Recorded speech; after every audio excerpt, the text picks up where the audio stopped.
Make it look more a little respectable in here, huh? I'm a fiend for all these little treats they've got.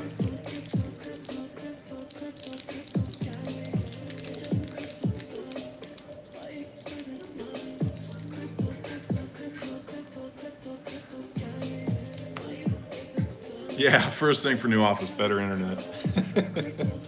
Yeah, I'm gonna be working with them on that.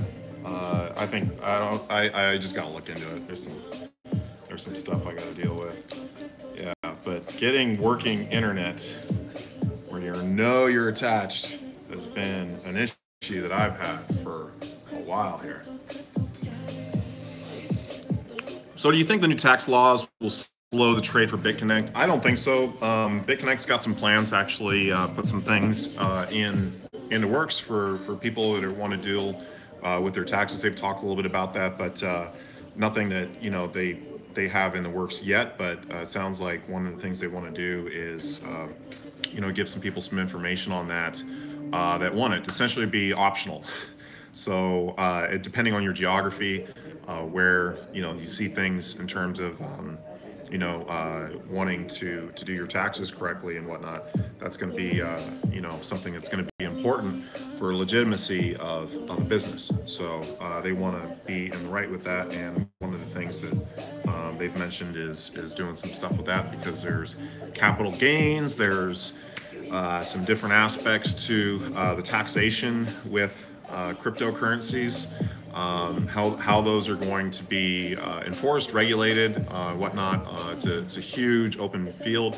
One of the things that I'm actually really excited though, for one, getting out of the US, because there's going to be some different rules and regulations if you are in the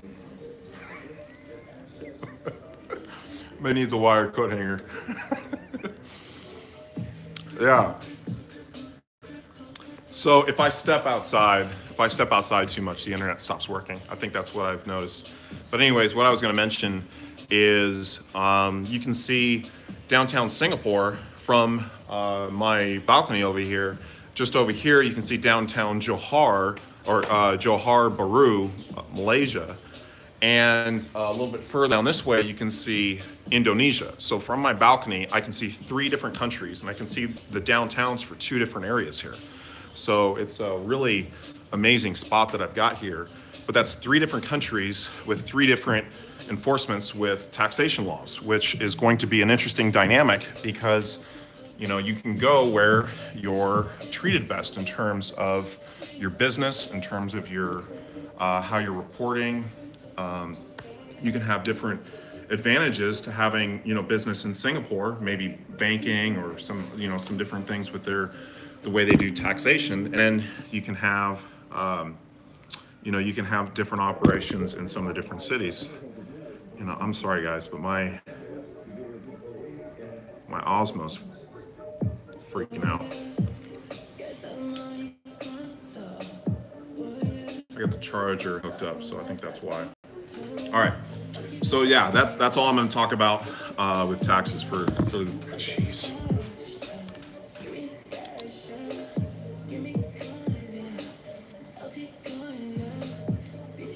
Can you see the future from your balcony? Yeah.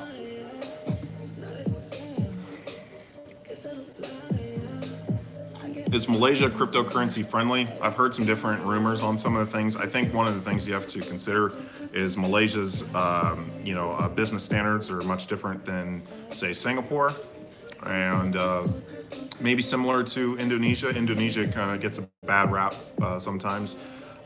Indonesia has got a massive city in Jakarta, and some different dynamics with the business there.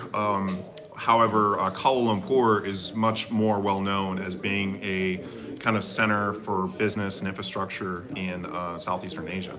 So that's, I think, where I see different advantages with some of the different countries. Yeah, last video, funny stuff.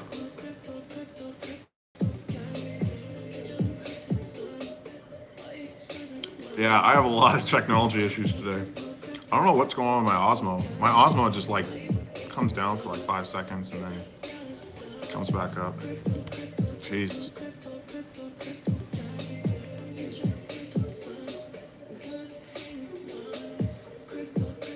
you see Russia from your backyard too?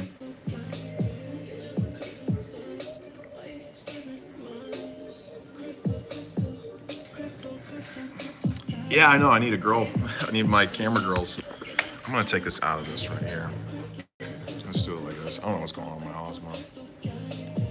Like spazzing out. All right. Things I wanted to do here is I wanted to do a little bit more in-depth market analysis. So on my original stream before, I was kind of having some issues. I was having some problems. I kind of explained this, but the big thing that I was kind of getting into was volumes of trading, and so that's where I'm gonna kind of go right here.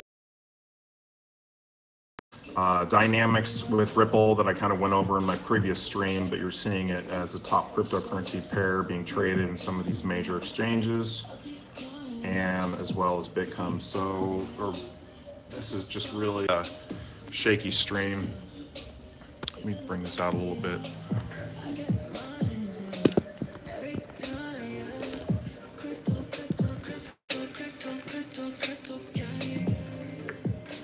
One of these days I'll get my technology figured out.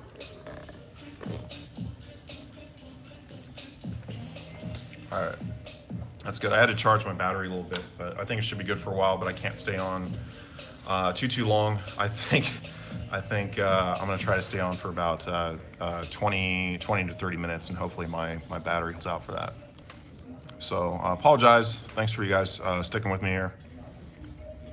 Clover, can you please talk about what you're doing in Malaysia? So after talking with BitConnect about some of the different opportunities that they've got, I've been offered a role to work out of Singapore. And so what I'm doing here is I was checking out some of the different areas. And so if you've been following some of my streams, I left from Singapore to check out Johor Bahru to see kind of the different dynamics with cost of living, with doing business in a country right next to Singapore. And as I kind of started traveling around a little bit, I've known about Forest City and the newer development. If you fly on the planes around Asia, it's one of the complexes that's being advertised in some of the airline magazines, and some of the pictures and whatnot were pretty interesting for me. And so I'm going to do some videos on that. I'm actually been doing a lot of video editing lately, and that's what I've been spending almost all of my time on right now, is doing video editing. Really, looking forward to seeing if I can find some video editors. I think that's going to be a position I'm going to have to either hire remotely, or maybe find some people that can do it part-time in Singapore. There tends to be more creatives, at some of the different industries they have in certain parts of Singapore there. I think Orchard Road, the Central Business District. There's a few other areas in Singapore that seem to cater to those types of professions. So the video editors and the video editing is something that is very time consuming, and getting support and help for that's going to be something that's going to be beneficial for some of the stuff that I'm looking to do. I'm going to do some more video. And there's also Indonesia. Indonesia actually has some really good teams of video editing people. So that's one of the things I might be talking to them about, and seeing if maybe I can contract through them or whatnot.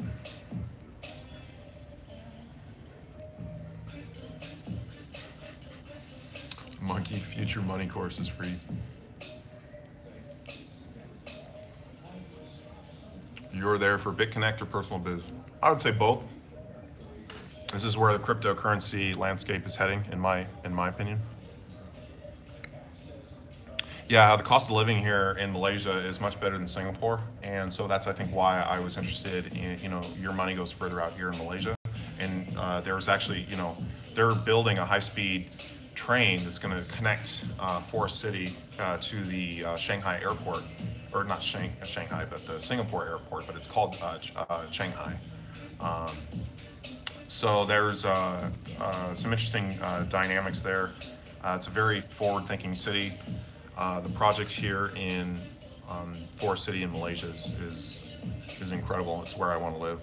So I'm here for The foreseeable future, I'm gonna be setting up an office right out of this hotel room. If I need to move, if I need to kind of pack things up into storage, I can do that. I can do it fairly cheaply, but for now, I think what my plan is to start getting a lot of electronics for the new year here, and get those on order. And I'm gonna be building some pretty cool stuff. I love building computers. Now I've got money to basically buy whatever I want. I'm gonna build something very impressive. I don't see anyone doing anything close to the computer I'm about to build. So I'm pretty excited for that. The only guy that I've seen is actually the guy I'm working with in California. That's why I like him, because we think alike. Are you holding any ADA? I saw you mention that. Let me take a look. Cardano. I'm not holding any, but it's one that I'm interested in doing a little bit more research on, as I had mentioned. It's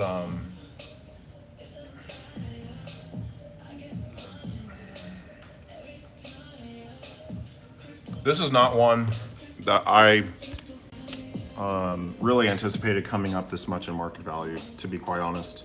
It has some good, distribution, with Bittrex and Binance, and those are two pretty, huge exchanges. You're also seeing it traded in CoinNest and Korea. The prices are considerably higher in CoinNest and Korea, and CoinNest is a very decent sized Korean exchange. It's been doing some considerable volume at times. It's not as big as the main three that you see, but it's one that's been building in volume, and so that's where you see a little bit of distribution. Prices always tend to be a little bit higher in those Korean exchanges, and that's why I'm also interested in coming up and taking a look at that. But if you're taking a look at just kind of the trading, we've seen a huge surge, and that's why with these upticks in volume, that's when you see a really good time to get in. And so unfortunately for me, it's real easy to set in different orders if you have everything organized in a trading desk, where if you can put a cap on, once you see it kind of break out, that tends to be a coin that might be really good to let it kind of play its course, let the volumes come down a little bit, and then put a kind of a cap bid on it. So if the price comes up to a certain point, to actually to buy in, if that's going to be something that you anticipate is going to take off if the volumes are there. But these are ones you really have to be monitoring your accounts on a long-term basis. Like for me, I can't really put in orders like that right now, because I could leave and I could get busy for a while, and the market completely changes, and then you just bought high and you're selling low. So these are ones that if you are able to kind of see some of the plateaus in the price, you see that it's not going to come up a whole lot out of nowhere, and you monitor those, and you can set in different orders for coins that perform a little bit differently in the market than traditional coins. You don't see that same type of activity out of, say, Litecoin. I mean, you see just these huge, it's like steps. It's here's one step, here's another step, we're coming up to another step. So I would anticipate we might see the same trend. So we're going to see a little bit of a plateau in price. It may come down a little bit, but it seems like it might be a strong hold, and then it might have another breakout. So we'll see.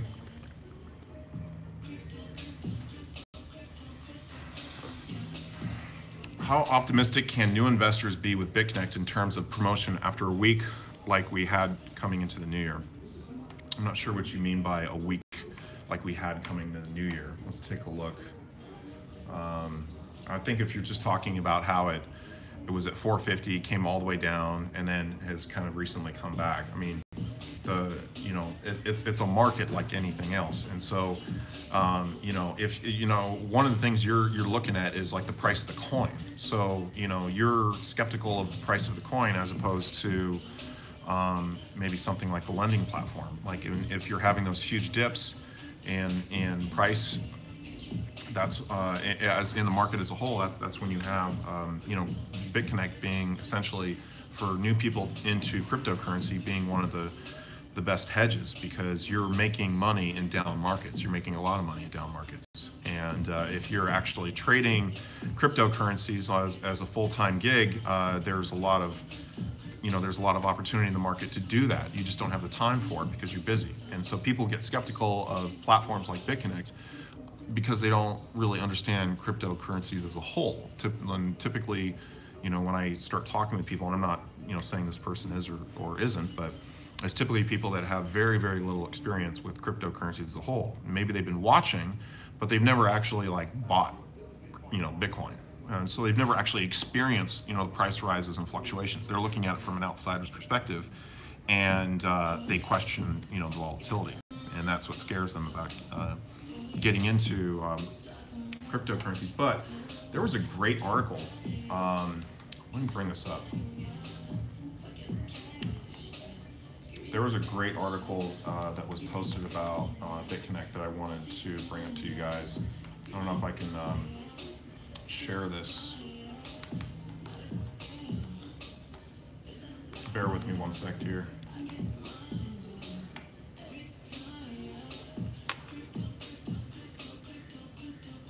Here's how BitConnect could become the safe haven in cryptocurrency. This is an interesting little article here. And in a lot of ways, I agree with the perspectives in here. What you're seeing is a lot of people that just don't know a whole lot about cryptocurrency, and some of the people that are in the space are, can be a little bit misleading and confusing at times. But this is an interesting article. You can find it on globalcoinreport.com. So interesting article. But I think that's one of the things that is BitConnect's aim, is they're wanting to be kind of a new, for people that are new to cryptocurrencies, this is a great way to get in. So you have a little bit of cryptocurrency you can work with, you can play with, you can get used to transacting in Bitcoin and cryptocurrencies. There's certain issues.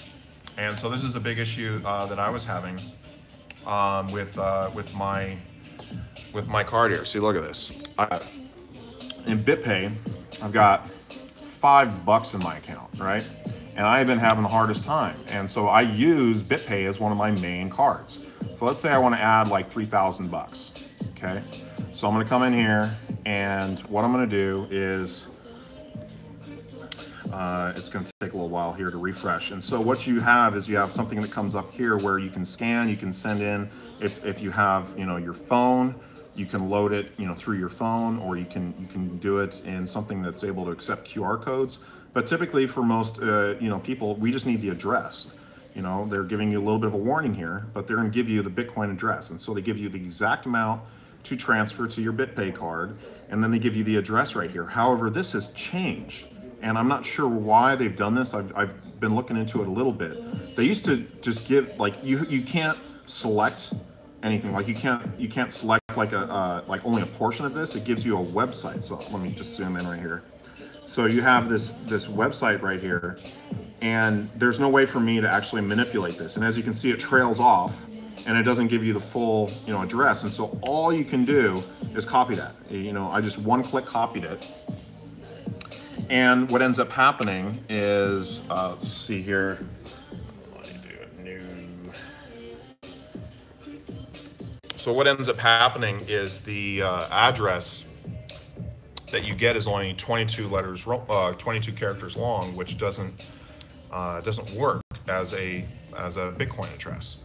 And so you can't send money, about to your BitPay card, because it's like they don't give you the address. Now, it does work with some things from what I've been looking into. So apparently with Coinbase, you can go to Coinbase and you can use that link that you copied, and it'll work with Coinbase. So it'll only work with certain entities, but they've made it so they don't give you your Bitcoin address anymore. And part of that, from what I've been understanding, is what happens is new people to cryptocurrency, they get into some of these things and they send like a small amount of Bitcoin, and it hangs up in the system, and then it backlogs the system resources in terms of handling all of these IT issues with people that are new to cryptocurrency. Maybe they have a Bitcoin transaction that takes like 2 weeks, and so that's kind of the weird aspect to to adding funds there. But anyways, you always kind of have some different dynamics that you're dealing with when you are dealing in cryptocurrency. And so, I mean, I'm traveling right now. Those two cards I use. So I have my BitPay card and I have my my Shift card. However, the Shift card doesn't have a chip, and so, for instance, here at the hotel, I wasn't able to use that to pay for my hotel. So my two Bitcoin cards didn't work, and so I need to, see about working with IT a little bit more and see if I can get those cards to work. If not, then what I have to do is I have to transact back into some sort of fiat currency to pay for these things if I'm wanting to do that, because I don't typically hold a lot in fiat.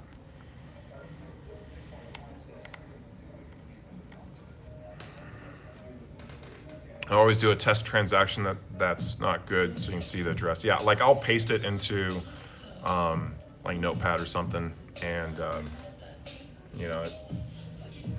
but it's giving me the wrong address. Like you can see here, I mean, I was pasting a little bit earlier. I was like pasting the address, and it was all just these like 20-digit or 22-digit addresses that don't work. They only work on certain exchanges that they want you to work for. So the US is always going to have some issues with like that, though both of those are based in the US. So BitPay is based in Atlanta. Coinbase, of course, is based in the San Francisco area. So there's different options in some of these different countries. Some countries are outlawing them. Some countries are open to it. A lot of the countries that are open to it make it so that you can't do it in the US. And so there's a couple of examples of that I'm not really I looked into that quite a while ago, so I'm not as well versed on to what those were. I know that most of the cards that were available were all loadable cards, so they're all ones where you sold your cryptocurrency to a particular company and they loaded your card with a certain amount of fiat currency, and that's typically the way all those cards work. That's the way BitPay works. Do you know what Trevon was tweeting about? Exciting news from BitConnect. I don't know. Trevon likes to use clickbait sometimes. So, I don't know if he knows something I don't know. If he knows something I don't know, it's probably coming from Glenn. If maybe they have something that's coming, I don't know. Is Craig the lead promoter in the USA? No, he's a regional promoter underneath Glenn.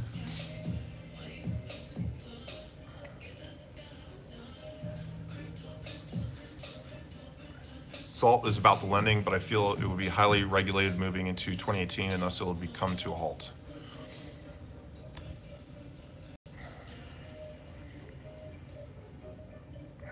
I got the same thing, but had to use the BitPay wallet app. Yeah, I could do that. I just don't really have the time for it. I don't want to deal with it right now. Do you know what Trevon was tweeting? Oh, I already went over that. 10x Monaco question. I'm buying and selling BTC to profit on. Do I have to keep watch on price of BTC as well if I keep it on one platform? So there's actually an interesting aspect to that. I saw a really good dynamic. I'm going to repost this if I can find it again on my Instagram. But it's talking about hot wallets and cold wallets. So essentially, cold wallet would be something you're storing, offline. You're storing it, in paper. Whereas hot wallets are something where you have it on exchange, or you have it in a, you don't physically own the keys, but you're hosting it on a website somewhere. And I thought that was an interesting kind of simplistic dynamic to explaining wallets.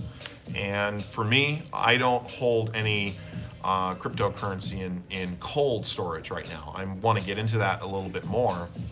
For me, it doesn't have the utility as of yet. I don't think it's been adopted as more of like a super safe haven if you're very, very risk averse. For me, I have everything on exchanges because I like to have the liquidity.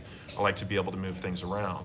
One of the things I do want to do, part of the office here is going to be doing trading bots and using trading bot algorithms. Now, most of that may or may not be held on the different exchanges, and so that's something I'm going to be looking into developing and setting up here.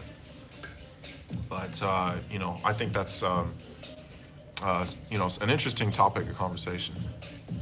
Sonny is losing my interest with his BS lately. Yeah. Unfortunately, with some crypto people, it's such a new market. You've got people that are really knowledgeable in certain areas, and then they get a little off topic and they might not be as good in other areas. You know, you kind of have to weed through some stuff sometimes. You know, I try not to be too critical of some people because sometimes they bring some interesting points. Like Sunny Decree, he did a interesting video on like trading patterns, like some of the chartings and things like that, and where you can, you know, where you know, a little bit of a beginner's guide to understanding, you know, trading dynamics. That's an interesting way for a beginner to kind of get in and understand kind of the mentality of the way the market works. And you can trade on some of those. However, a lot of other people are. I think for me, like I already had a little bit of a trading background in electricity, and so I was kind of used to some of that terminology and some of those different things. And then once you kind of get out of that mind frame a little bit and you kind of look at the market as a whole and where you think things are going to be going based on some of the trending patterns. And so that's, I think, I try to look at it a little bit more holistically, and typically the things that really kind of drive the market is what's happening at the top. So right now, the big trending one has been Ripple, you know, so that's where the volume is. The number one cryptocurrency pair right now by far is Ripple trading in Korea.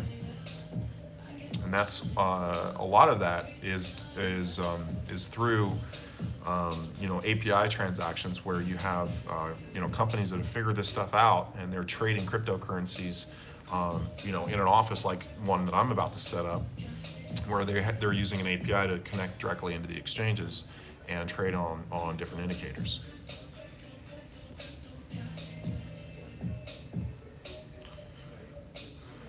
Yeah, Ripple Bank's scary stuff if they come into the space. You know, a lot of people, you know, people are always going to find something negative to be against, and I try not to hold a whole lot of, you know, stereotyping behind certain things, because I want to be, I'm looking at the market, and I want to know where the market's going. Right now, the market is trending with Ripple. You may or may not like it, but that's what's happening. And so, you know, some people, they just like it's against their, you know, you know, their character or their values to invest into like a banker's coin, you know. But you know, for me, I'm just looking at it purely from a trading standpoint. I'm going to be moving my money out of Ripple, you know, at some point here in the near future. But right now, it's trending, and right now, I think it's a good hold. But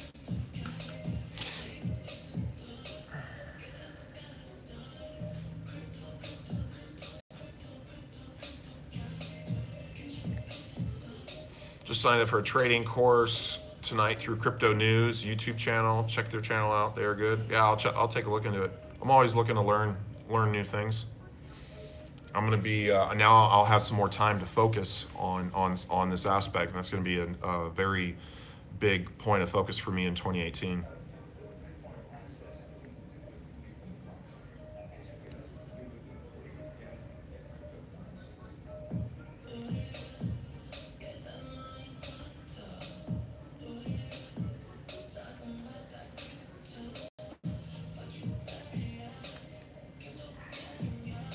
Had coins on Exodus I haven't been able to move for a month now. All right, Joe, I'll have to maybe send me an email on that. I'll take a look into it.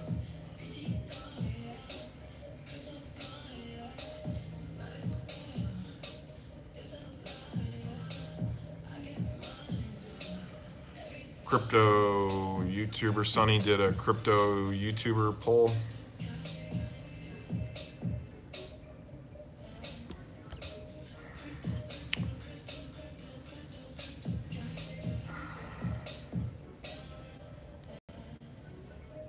When did the BitPay problem start? I sent on the 16th from BCC to BitPay with no problem. Yeah, it just happened. So this was just a new development. And the more I'm looking into it, the more I think I'm not going to like the answer, because basically, you know, it's they're not going to give you your Bitcoin address like they were doing before. They want to control it, and that's what you're going to see from some of these entities. Now, they are in the U.S.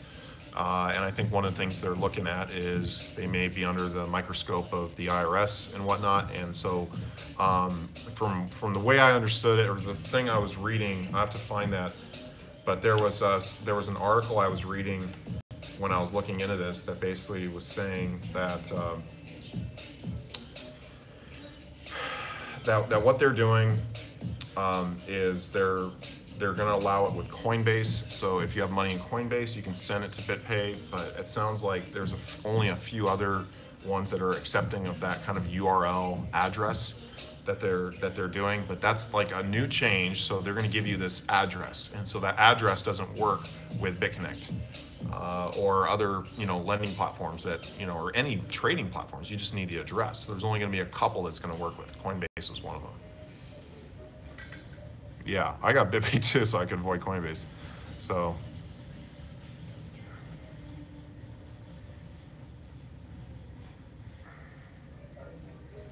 how much of your portfolio is in privacy coins? I need to get more invested into privacy coins. I think I'm interested in talking with Simon in Canada. We had a really interesting. He's. I feel like he might know a little bit more about this than I do.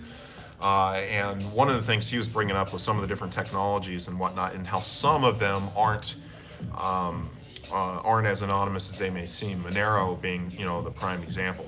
Monero being, this privacy coin that was supposed to be able to hold and whatnot, and not be subject to, disclosing assets or whatnot. And apparently, he's telling me that it's not necessarily the case. That there's a way around that now. I don't know as much about that aspect as he does. That was just some of the conversations that we had. But as far as privacy coins, I've seen Dash really just, really take a huge surge. I've seen a few of the other ones that have been doing pretty well.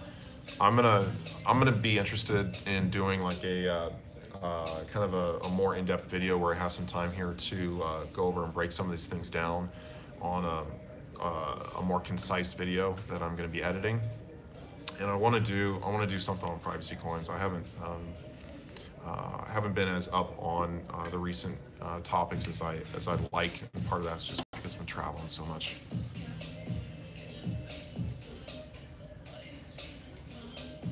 I may need to get the BCC card with all this stuff going on, so I'll probably end up getting the BCC card now that both my cards weren't working here. I need something that's just going to work. See, I didn't have a need to get, a BCC card. I've said that many times on my streams because I got two cards that are working. Well, I showed up here, both of them don't work for different reasons.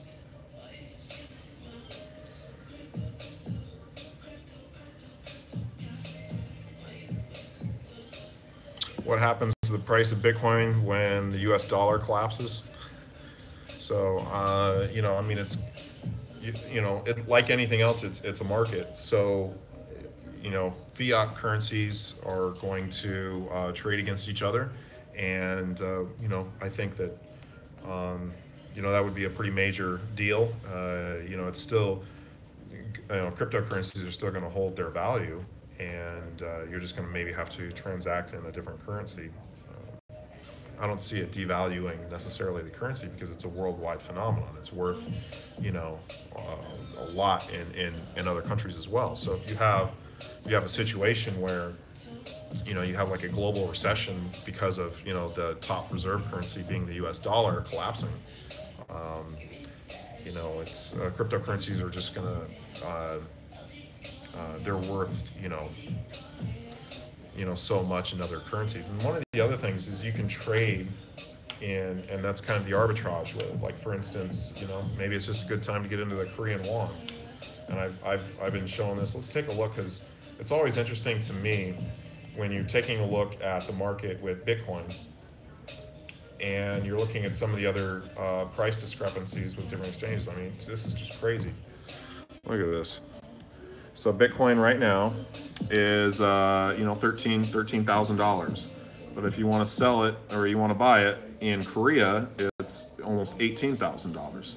So these different exchanges in Japan, $16,000, Indonesia, $16,000, China, $16,000. So there's some different dynamics there with the currencies. What's going on, John? Starting to get some people on now after I was having all those IT issues before. What are your best guesses for coins that BitConnect might integrate into their platform? My best guess would probably be, Dash, Litecoin, Ethereum, you know, maybe some of the larger market cap coins, Bitcoin Cash. Those would be some of my best guesses. But just larger market cap coins.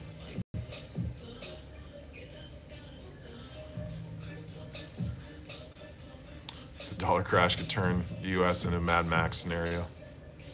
I like those movies.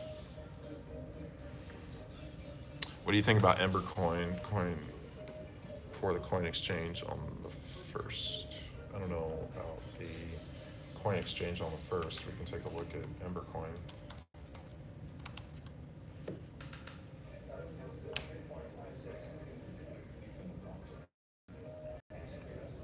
It's down 52% today, but it's had some interesting activity. Really strange activity if you take that, like that's just weird to me. You got a lot of volume. This is just last week, and then way up when you're looking at the history of this coin. You saw it really kind of come down and then shoot up, but you know, I don't.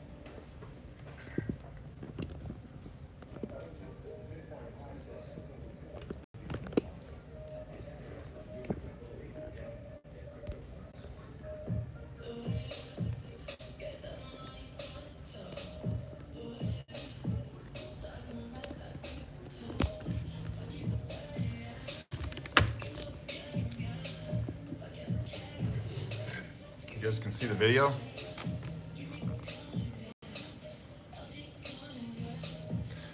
Sorry I'm using you guys like guinea pigs, but I'm trying to figure out why why things keep not working.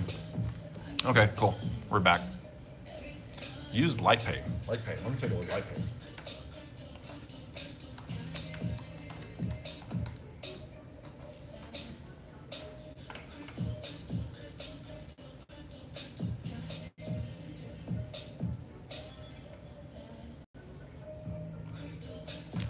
Looks interesting. Thank you for this. LightPay. I got San Francisco here. Gives me a little bit of confidence. They're an American company. Take a look at the company. Litecoin. You get your wallet. You get accept Litecoin. You can get yourself a card. Let's take a look at the card.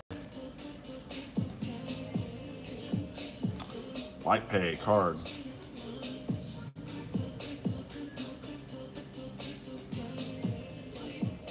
Order, activate, load, spend. Simple. All right.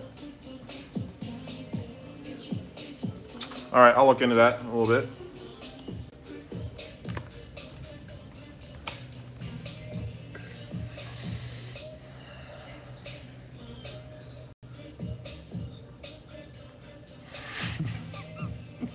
Rotary phone.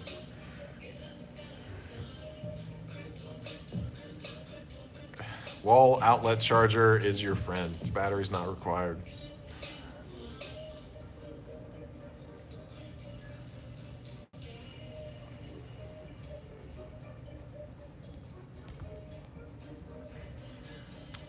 Sassy group. Juliana. Yeah, I'm gonna do a music video on it real soon. I'm cutting up a video for it right now. A guy made this for me from Toronto.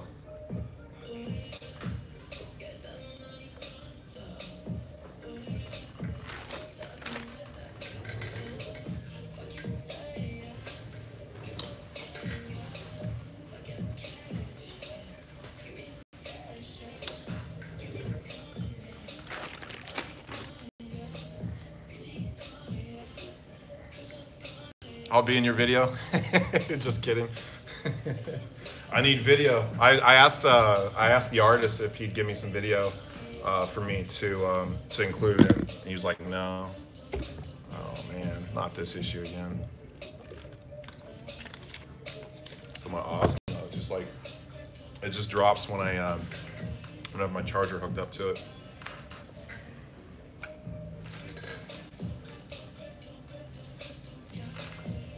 Let me know if you guys have any questions. I can answer a few a few different things here, and then I think I'm just having issue after issue, guys. This is what, like the 4th issue I've had on this live stream.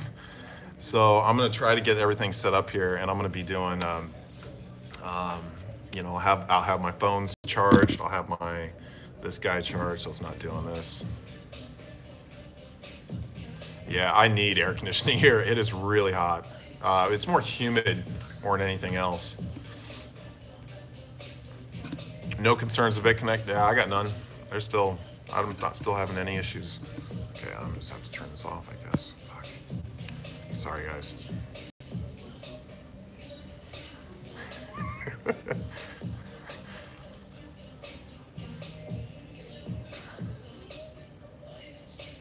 Toronto people have to have rhythm dancing from one foot to another to stay warm all the time.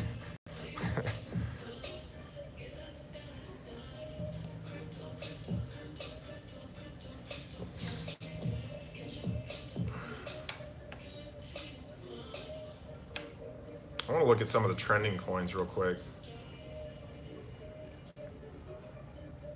Cannabis coin is up 150%. I'll show this to you guys. No, I'm not sweaty. I got AC here. I'm nice and comfortable. But it's very moist. It's very humid. So cannabis coin, it's doing a little bit of volume. It's up 150%. This Poet coin, that's doing a lot of trading. I don't know, I've never heard of this coin. Let's take a look at this. Po.et, $230 million market cap. All in Binance. Binance is just, it's really interesting to see. 86% of that's in trading is in Binance. So it's the fourth biggest trending coin in Binance here. So that's really interesting to see. See if they have their own coin in here. The Binance coin is 27th, which is interesting that there's not a whole lot of trading activity with their own coin. But this is one I was mentioning before. I think it's a good buy and hold.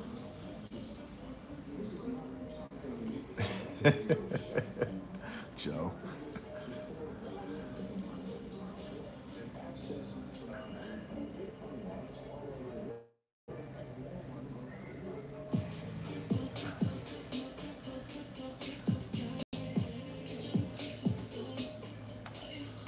Let's take a look at the volume of trading with different currencies. So Bitcoin has been coming down. I mean, you saw this trending a little while ago, you know, 55 to 65%. Now you're seeing it really kind of start to fall off, where you're seeing more money starting to enter the alt currencies. Right now, you know, Ripple's trending the highest. Ethereum has still been producing quite a bit of volume in trading, and it's just very widely distributed. Nothing over 8% in any particular exchange. Tether, Bitcoin Cash, Quantum. Cardano has been going up a lot in market value, but hasn't, you know, been doing a whole lot of volume in trading compared to the other coins. And EOS and Stellar. What am I doing for New Year's? I'm still kind of on the fence about that. I mean, I've got this really cute girl that I was hanging out with in the Philippines. I was trying to get her to come out here. She doesn't want to come though, so I might have to go to Singapore. So I don't know, but I also might just stay here. Ooh, we're just really starting to rain now.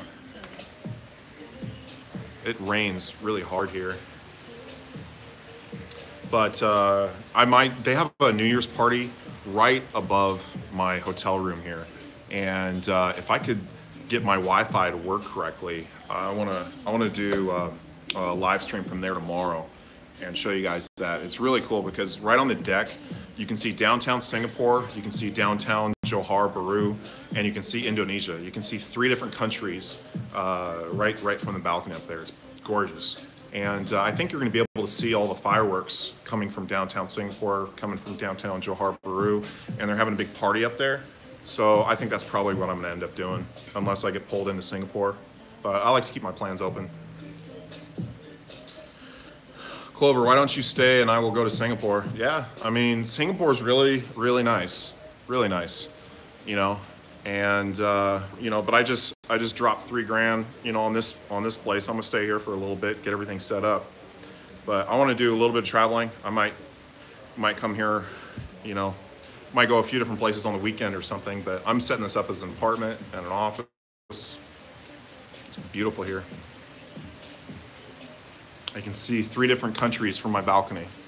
How many places can you say that? But yeah, it's a mess. I'm going through all my paperwork and stuff right now. What city? It's actually called Forest City. It's its own city. I mean, it's going to be, this is a gigantic multi-billion-dollar project that they're building here that's financed primarily by Chinese money. A lot of Chinese investors. They have the sales offices down there. I can maybe do a video on here eventually. There's some really cool stuff down there. Right now, the big thing is they're just, you know, they're selling properties. They're getting people invested in the project. They're just, you know, they're building as they go, and they've got, you know, kind of a general layout that they've got set up, but the idea is to have a lot of these, you know, kind of, you know, forest-themed high-rises, just one after another, much like Dubai in certain areas. But the stuff that I'm seeing that's coming out of this project has me a lot more excited about Forest City than it does about Dubai. So, you know, I'm living here. This is my home. This is going to be my home for the foreseeable future. And I'm interested to kind of see, you know, some different dynamics about going into Singapore, going into the city. Is it safe for a single mom to travel in Malaysia? I would say so. I mean, I think the U.S. is one of the most dangerous places in the world to be. If you think about all the violence that's around there, I think people here are very, you know, kind-natured. You know, the penalties are extreme when you get in trouble. So there's, you know, some different things, you know, with that.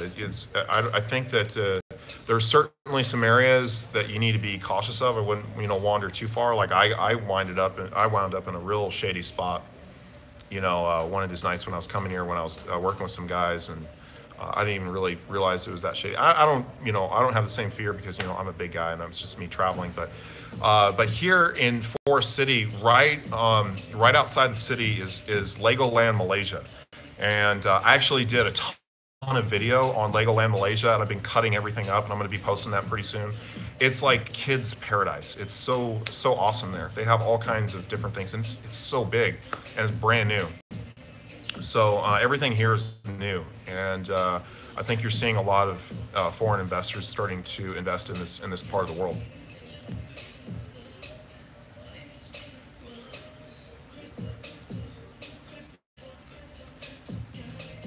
I don't have any kids, at least none that I know of.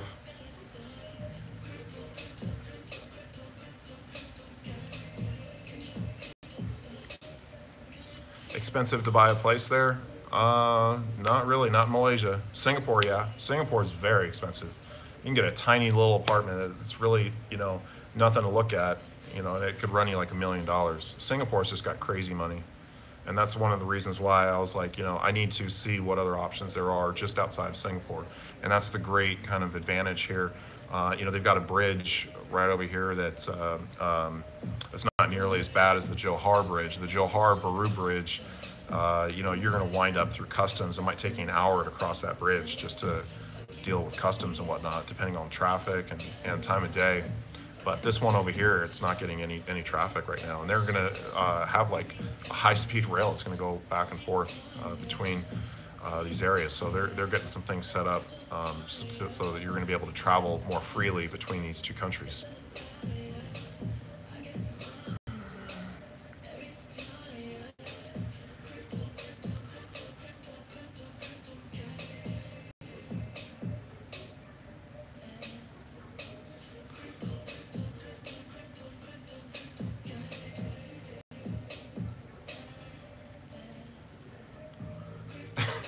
Clover on Father's Day. If the door knocks, don't open it.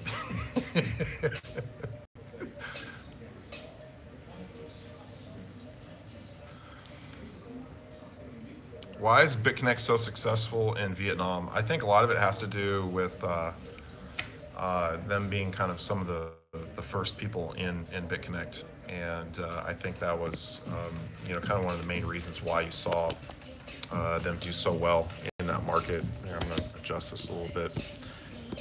But there's a huge language barrier with Vietnam. There, get my stabilizer going. All right, so I'm gonna stay on this, but I can't deal with the shaky phone. So this should be good for a little while. Yeah, that lady makes $1 million a week. She makes a lot of money, and she's a beautiful person. I really like her. Craig, what's going on, buddy? They got BCC tokens for sale. Awesome. That must have been the news then. Someone was saying there was some BitConnect news going on. In Vietnam, sadly, people use BitConnect to put food on the table and for simple things to take for granted. It's a beautiful thing, and we hope it lasts. Yeah, there's there's a large population of people that don't make a whole lot of money, and if you're even just a little bit invested in BitConnect, it can be a game changer for some of these communities in Vietnam. They don't. Money goes a lot further there. The Vietnamese dong, which is their dollar, is what they're transacting in, and I've got a little bit of that over here. I mean, it's you can live on just a tiny amount of money, but if you get into a platform like BitConnect and you have the ability to pull your money out, and that's kind of what these communities are helping and fostering, you can bring people out of poverty. They are going to make Bitcoin illegal January 1st in Vietnam, and I've been working with the Vietnamese team a little bit on that. I really want to kind of help and support them. Now, they're not saying cryptocurrencies are illegal, so BitConnect's not going to be illegal, but transacting or setting up businesses with Bitcoin is going to be, looked at pretty unfavorably in that country. So it'll be interesting to see, how the enforcement goes there. Yeah, $5,000 in Vietnam. I mean, you're living good in Vietnam with your $50 a day. I actually had a couple of, I had a teacher, he friended me on Facebook, and I was talking with him, and he came out and met with me, and then it was a really big deal for him, because he's making more money in BitConnect than he is on his teacher salary, and teachers don't make as much money in that country. And so he was a really interesting guy. There's a little bit of language barrier I had to deal with, but it's been very good for the Vietnamese community, but the government is not really part of that. And in Vietnam, the government's king. It's kind of has communist roots, and so there's some interesting dynamics there. And if BitConnect or Bitcoin or some of these other cryptocurrencies are not flowing through the government, they're going to have an issue with that.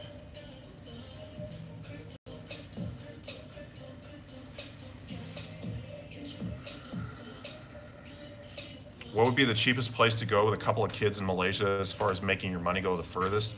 If you have some kids, I think this Legoland is like an awesome place to go. Kuala Lumpur, I've heard great things about it. I've never been to it, but I know there's a lot to do out there. Johor Bahru, it's a bigger city. I think it's the second, it's like the fastest growing city in Malaysia, but it's like the second biggest city, I want to say. It's a pretty good city. I don't think there's anything necessarily unsafe about it. It's a large Muslim population, so you have a lot of women are wearing their veils. So people are religious. I don't really see it as dangerous.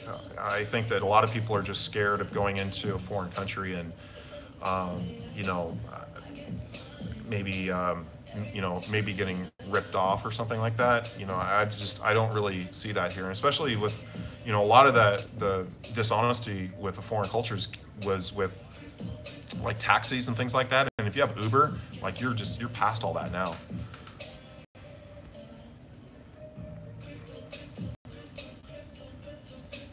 What's going on, Mike Lux?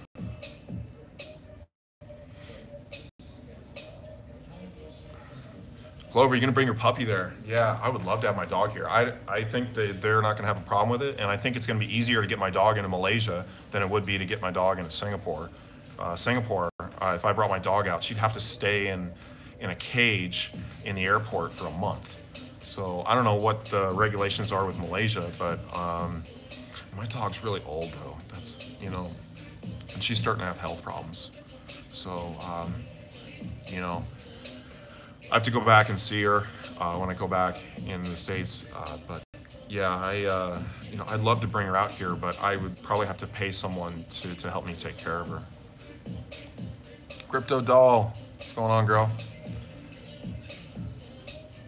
I had an idea. I've been talking with someone here. I have to talk with you about that offline.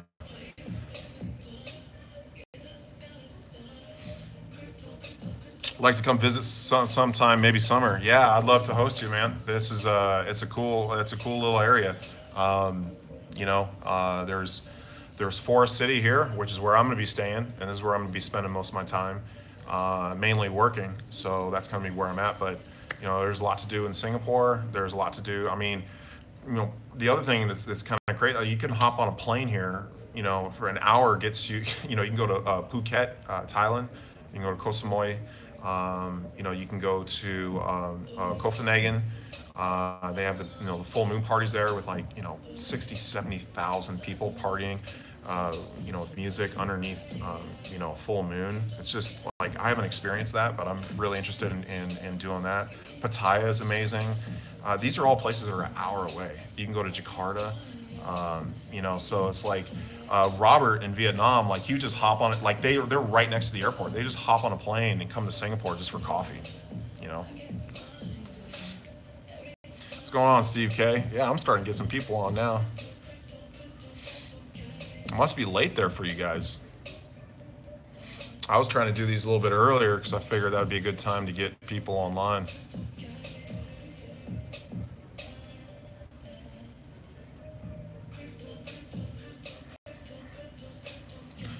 On BitConnect, you said that our video, 50% of our lending money goes to pay for other people's profit from referrals. Is that still true? So it's not paying for people's profit from referrals. It's the distribution that was explained to us in terms of their capital. So you have 50% that is going into a so-and-so called trading bot. It's more just trading algorithms and trading activity that's being done behind the scenes that they're not disclosing.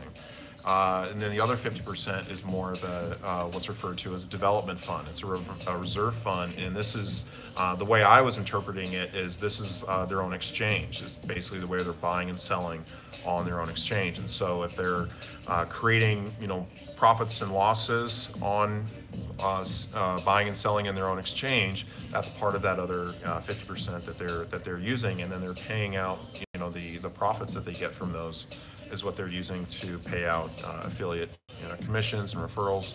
That's at least the way it's been explained to us. They have a reserve fund.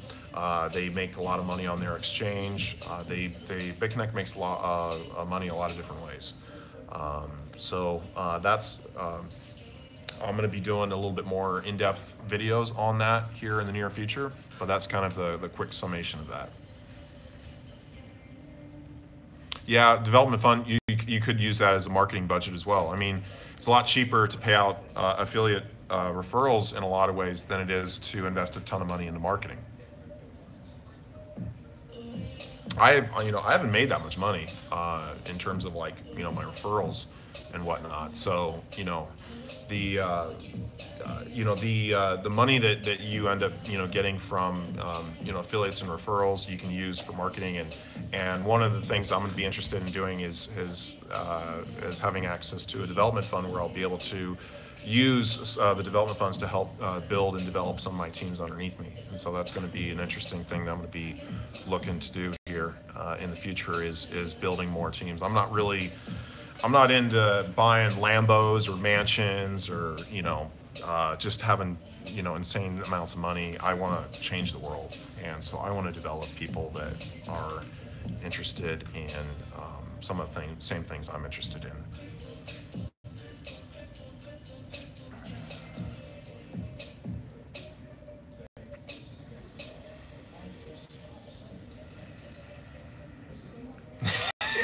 you can't fit in a Lambo anyways.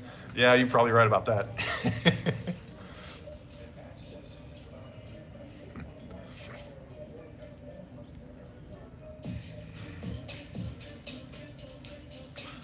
Meatball, I. Yeah, well, I'm talking about myself. This is my stream.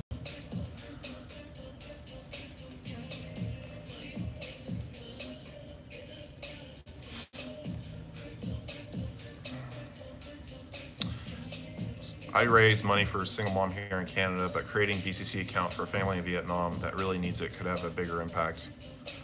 Yeah, I'm trying to do that for a couple of people that I met here. I mean, in Johar Baru. I mean, there's people that like, you know, $100 account in BitConnect. It's not much, but you know, it affords them a little bit, and it kind of gets them going. So I'm interested in kind of like also developing like people into BitConnect at like a very, very low level, and how do you get people just involved and transacting and using. So that's something I'm very interested in setting up the different dynamics there, because I think the biggest question is that, like, if, you know, okay, I get money, you know, I buy from you or whatever, I get this money in this platform, and then I have this money in this platform. Okay, how do I spend it? How do I spend it in Malaysia? How do I spend it in Singapore? And so there's some different ways to do that.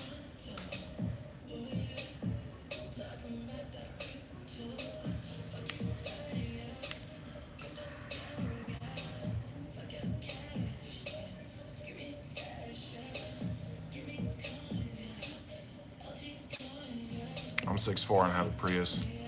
I fit in a Prius.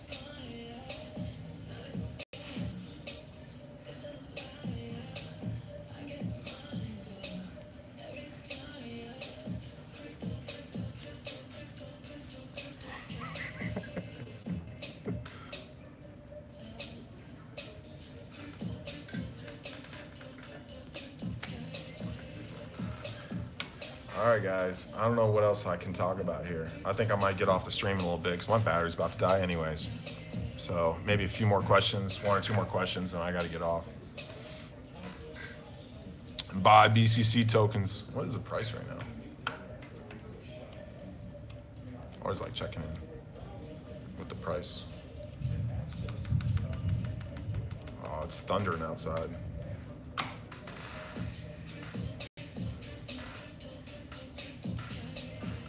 $391. It's coming down a little bit, but it's coming down more because Bitcoin's coming down. Bitcoin's at 13,000. I've been reading some interesting stuff about Bitcoin and Bitcoin Cash. I'm very bullish on Bitcoin Cash. A lot of people that I'm reading even are speculating at some point you might see it pass Bitcoin because it's the truer form of Bitcoin, closer to the original white paper.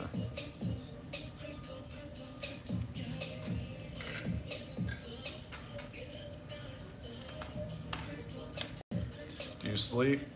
A little bit. My sleep's been all over the place.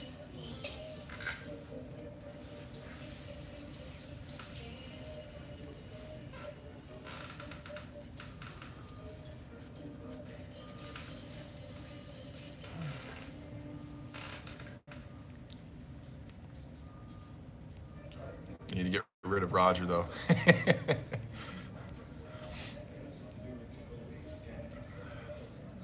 Yeah, I'm not trying to be a spokesman for Bitcoin Cash, but I'm just watching the market, and it's just, you know, it's been trading so much in Asia, especially in Korea. I mean, there's just been a lot of trading activity behind it. And so that's, I think, the big thing that I see that I'm pretty interested in is the different dynamics we've got in the market here.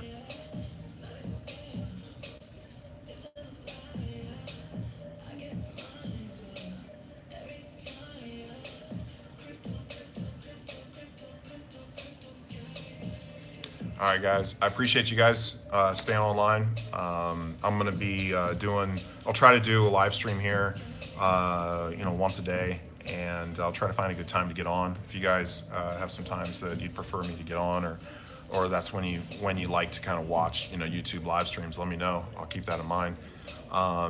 Other than that, I am doing a lot of video editing. I've got some videos that I'm really trying to push out. I'm trying to do a video to this song right here, so I'm doing a lot of editing on that right now. I could use some help with the video editing, but you know, we'll see. I'm gonna have my eye out for that while I'm here. Like and subscribe. I'll catch you guys on the next one.